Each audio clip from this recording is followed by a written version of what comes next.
история от времето, когато имаше ТКЗС. По време на обедната почивка сламата легнали един връз друг, един работник и една работничка.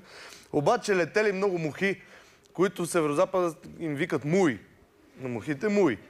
Жената се въртела, ритала, бутала да гони мухите, а мъжа искал да поспи и тя му пречи. И по едно време той не издържал, казал: ама, Цветано, аз стига се въртела, ма. А тя рекла: има муй.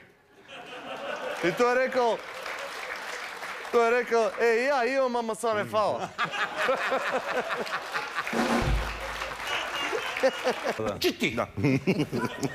Преди много години в едно българско село минава мъж с дълги ногти на ръцете покрай седналите на една пейка възрастни хора и те го питат: Иване, оти си не отрежеш ногтите, бре? И мъжът отговорил: драпам мама по гръбо.